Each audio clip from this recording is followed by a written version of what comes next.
नमस्कार दोस्तों, मैं हूं आपका दोस्त योगी। हम सुनाने वाले हैं बौद्ध भिक्षु की कहानी। सारी बात मन की है। कहानी थोड़ी पुरानी जरूर है, पर इसकी आत्मा आज भी बिल्कुल ताजा है। दो बौद्ध भिक्षु पास के गांव से भिक्षा लेकर वापस मठ की ओर लौट रहे थे। उनमें से एक बूढ़ा भिक्षु था जिसे काफी अरसा हो गया था संन्यास लिए, और दूसरा एक युवा भिक्षु था, उसने हाल ही में संन्यास लिया था।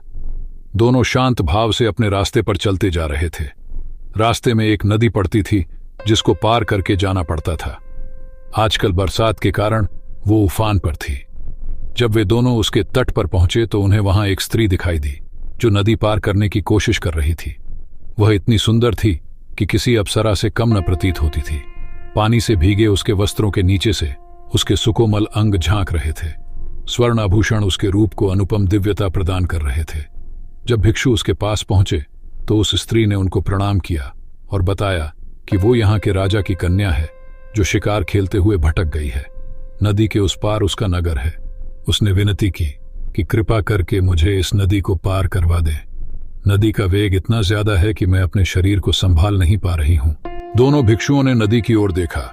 किनारे के उबड़ खाबड़ पत्थर, तल की चिकनाहट और ऊपर से धारा का वेग, कुल मिलाकर उसे पार कर पाना किसी कोमल मनुष्य के लिए अत्यंत कठिन था।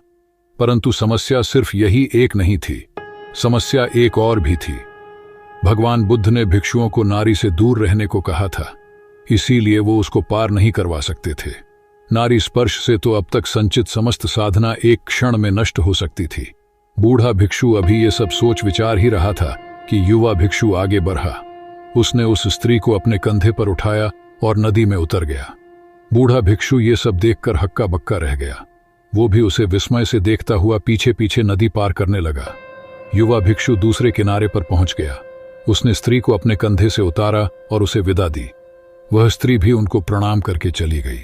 युवा भिक्षु शांत भाव से मठ की ओर बढ़ने लगा। पीछे पीछे बूढ़ा भिक्षु भी तट पर पहुंचा। पहुंचते ही उसने युवा सन्यासी को उपेक्षा के भाव से देखा।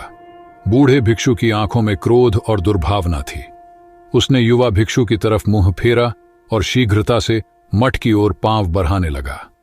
आवेग में चलते चलते वह विचार कर रहा था कि देखो, एक हम हैं जिन्होंने इतने साल तक अपने ऊपर किसी स्त्री की परछाई तक नहीं पड़ने दी, और एक ये हैं आजकल के युवा सन्यासी। स्त्री की छाया तो दूर, उसे स्पर्श भी किया, और सिर्फ स्पर्श ही नहीं, उसे कंधे पर भी उठा लिया। अभी मठ में जाकर भगवान बुद्ध से इसकी शिकायत करता हूं। ऐसे नीच को तो संघ से ही निकाल देना चाहिए, और भगवान बुद्ध से भी ये आग्रह करूंगा कि आगे से इन युवाओं को दीक्षा ही न दें। ये अपने ऊपर संयम तो रख नहीं सकते। यही सब सोचते विचारते मठ आ गया। वह तेजी से अंदर गया और भगवान बुद्ध से भेंट करने उनके पास गया। बुद्ध शांत मुद्रा में एक वृक्ष के नीचे बैठे थे। बूढ़े भिक्षु ने उन्हें प्रणाम किया और सारा किस्सा सुना दिया कि कैसे उस युवा भिक्षु ने उस स्त्री को नदी पार करवाई। संघ के सभी भिक्षु इकट्ठा हो गए। युवा भिक्षु को बुलाया गया। भगवान बुद्ध ने उससे पूछा कि ये वृद्ध आप पर जो आरोप लगा रहे हैं, क्या वो सत्य है? क्या आपने किसी स्त्री को अपने कंधे पर उठाकर नदी पार करवाई? अब यहां उस युवा भिक्षु ने जो उत्तर दिया वो समझने लायक है। उसने कहा, कौन स्त्री? अच्छा वो, हाँ, मैंने उसे नदी पार करवाई थी। परंतु भगवान, मैंने तो उस स्त्री को नदी के उस पार से अपने कंधे पर उठाया और इस पार उतार दिया था, पर यह वृद्ध भिक्षु तो अभी तक उसे अपने कंधे पर उठाए हैं। ये बात सुनकर बुद्ध मुस्कुराए। उन्होंने युवा भिक्षु को आशीष दी और कहा कि सच में किसी कार्य में शारीरिक संलग्नता से कहीं अधिक प्रभावी मानसिक लिप्तता है। युवा भिक्षु ने परोपकार की भावना से उस स्त्री को उठाया, इसलिए उसका मन दूषित नहीं हुआ, जबकि बूढ़े भिक्षु का मन द्वेष भाव से भर गया और वे अब तक अशांत है। सारी बात मन की है, अंदर की है। युवा भिक्षु उस स्त्री को कंधे पर उठाकर भी उससे मुक्त रहे, और बूढ़ा भिक्षु उस स्त्री का स्पर्श किए बगैर भी उससे बंध गया। उम्मीद है आपको भी ये बात समझ आ गई होगी। अक्सर हमें अच्छा व्यवहार करने की शिक्षा दी जाती है, जबकि आपका मानसिक आचरण अधिक महत्व रखता है। मन को दूषित होने से कैसे रोके, सारी बात मन की है। हमारी दूसरी कहानी उस औरत की जिसे उसकी खूबसूरती ने बना दिया था, पूरे नगर की वेश्या। दरअसल ये एक ऐसी स्त्री की वर्षों पुरानी कहानी है जब उसका सौंदर्य ही उसका सबसे बड़ा शत्रु बन गया और उसे अपनी अस्मिता समाज में अपनी सौंदर्य के कारण गंवानी पड़ी और वह मात्र एक नहीं वरन पूरे राज्य के भोग की वस्तु बन गई। इतिहास में इन्हें आम्रपाली के नाम से जाना जाता है, लेकिन इनका एक नाम अम्बपाली या अम्बपालिका भी है। आम्रपाली बेहद खूबसूरत थी और कहते हैं जो भी उसे एक बार देख लेता वह उस पर मुग्ध हो जाता था। अगर इतिहास की माने तो अजातशत्रु उसके प्रेमियों में था और उस समय के उपलब्ध साहित्य में अजातशत्रु के पिता मगध का राजा बिंबिसार को भी गुप्त रूप से उसका प्रेमी बताया गया है। बिंबिसार का उससे एक पुत्र होना भी बताया जाता है। खैर जो भी हो, आम्रपाली ने सालों तक वैशाली के धनवान लोगों का मनोरंजन किया, लेकिन जब वह तथागत बुद्ध के संपर्क में आई तो सब कुछ छोड़ ढाकर बौद्ध भिक्षुणी बन गई। आम्रपाली को लेकर भारतीय भाषाओं में बहुत से काव्य, नाटक और उपन्यास लिखे गए हैं। आपको बता दें, उस युग में राजनर्तकी का पद बड़ा गौरवपूर्ण और सम्मानित माना जाता था। साधारण लोग तो उस तक पहुंच भी नहीं सकते थे। समाज के उच्च वर्ग के लोग भी उसकी कृपा के लिए लालायित रहते थे।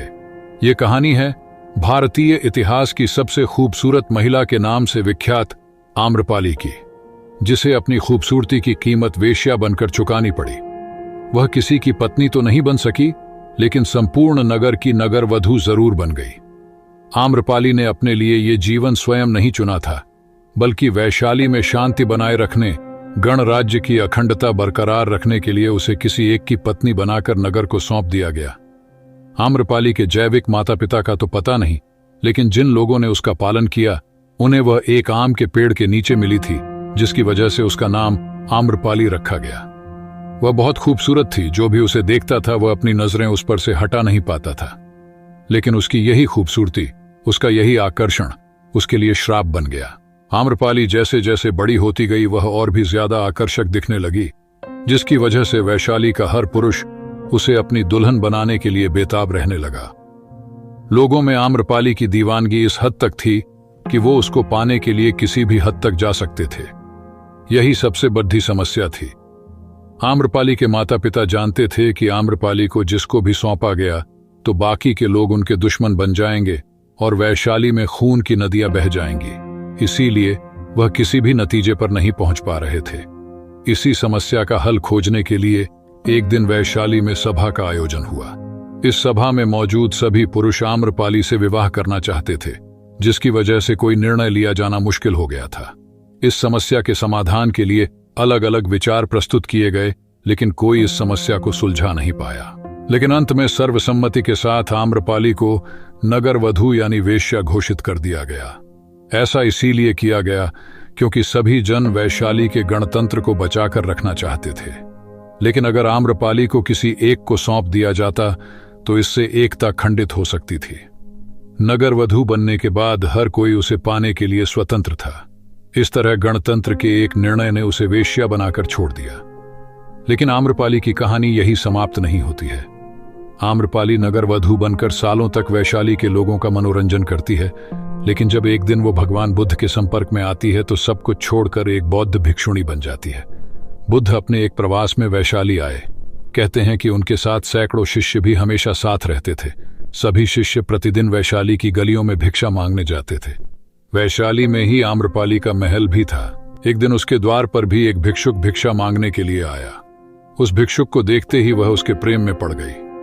वह अपने परकोटे से भागी आई और भिक्षुक से बोली, आइए, कृपया मेरा दान ग्रहण करें। उस भिक्षुक के पीछे और भी कई भिक्षुक थे। उन सभी को अपनी आंखों पर विश्वास नहीं हुआ। जब युवक भिक्षु आम्रपाली की भवन में भिक्षा लेने के लिए गया तो वे ईर्ष्या और क्रोध से जल उठे। भिक्षा देने के बाद आम्रपाली ने युवक भिक्षु से कहा, 3 दिनों के बाद वर्षा काल प्रारंभ होने वाला है। मैं चाहती हूं कि आप उस अवधि में मेरे महल में ही रहें। युवक भिक्षु ने कहा, मुझे इसके लिए अपने स्वामी तथागत बुद्ध से अनुमति लेनी होगी। यदि वे अनुमति देंगे तो मैं यहां रुक जाऊंगा। युवक भिक्षु के बुद्ध के पास पहुंचने से पहले ही कई भिक्षु वहां पहुंच गए और उन्होंने इस वृत्तांत को बड़ा चढ़ाकर सुनाया। वह स्त्री वैश्या है और एक भिक्षु वहां पूरे 4 महीनों तक कैसे रह सकता है। बुद्ध ने कहा, शांत रहो, उसे आने दो। अभी उसने रुकने का निश्चय नहीं किया है। वह वहां तभी रुकेगा जब मैं उसे अनुमति दूंगा। युवक भिक्षु आया और उसने बुद्ध को सारी बात बताई। बुद्ध ने उसकी आंखों में देखा और कहा, तुम वहां रह सकते हो। 3 दिनों के बाद युवक भिक्षु आम्रपाली के महल में रहने के लिए चला गया। अन्य भिक्षु नगर में चल रही बातें बुद्ध को सुनाने लगे। सारे नगर में एक ही चर्चा हो रही है कि एक युवक भिक्षु आम्रपाली के महल में 4 महीनों तक रहेगा। बुद्ध ने कहा, तुम सब अपनी दिनचर्या का पालन करो, मुझे अपने शिष्य पर विश्वास है। मैंने उसकी आंखों में देखा है कि उसके मन में अब कोई इच्छाएं नहीं हैं। मुझे उसके ध्यान और संयम पर विश्वास है। तुम सभी इतने व्यग्र और चिंतित क्यों हो रहे हो? यदि उसका धम्म अटल है तो आम्रपाली भी उससे प्रभावित हुए बिना नहीं रहेगी, और यदि उसका धम्म निर्बल है तो वह आम्रपाली के सामने समर्पण कर देगा। यह तो भिक्षु के लिए परीक्षण का समय है। बस 4 महीनों तक प्रतीक्षा कर लो, मुझे उस पर पूर्ण विश्वास है। वह मेरे विश्वास पर खरा उतरेगा। उनमें से कई भिक्षुओं को बुद्ध की बात पर विश्वास नहीं हुआ। उन्होंने सोचा, वे उस पर नाहक ही इतना भरोसा करते हैं। भिक्षु अभी युवक हैं और आम्रपाली बहुत सुंदर है। वे भिक्षु संघ की प्रतिष्ठा को खतरे में डाल रहे हैं। 4 महीनों के बाद युवक भिक्षु विहार लौट आया और उसके पीछे पीछे आम्रपाली भी बुद्ध के पास आई। आम्रपाली ने बुद्ध से भिक्षुणी संघ में प्रवेश देने की आज्ञा मांगी। उसने कहा, मैंने आपके भिक्षु को अपनी ओर खींचने के हर संभव प्रयास किए, पर मैं हार गई। उसके आचरण ने मुझे यह मानने पर विवश कर दिया कि आपके चरणों में ही सत्य और मुक्ति का मार्ग है। मैं अपनी समस्त संपदा भिक्षु संघ के लिए दान में देती हूँ। आम्रपाली के महल और उपवनों को चातुर्मास में सभी भिक्षुओं के रहने के लिए उपयोग में लिया जाने लगा। आगे चलकर वह बुद्ध के संघ में सबसे प्रतिष्ठित भिक्षुणियों में से एक बनी, जबकि यशोधरा को भी बुद्ध ने भिक्षुणी बनाने से इनकार कर दिया था। किंतु आम्रपाली की श्रद्धा, भक्ति और मन की विरक्ति से प्रभावित होकर नारियों को भी उन्होंने संघ में प्रवेश का अधिकार प्रदान किया। आशा करता हूं इस कहानी से आपको काफी कुछ सीखने को मिला होगा। धन्यवाद। आपका दिन शुभ रहे।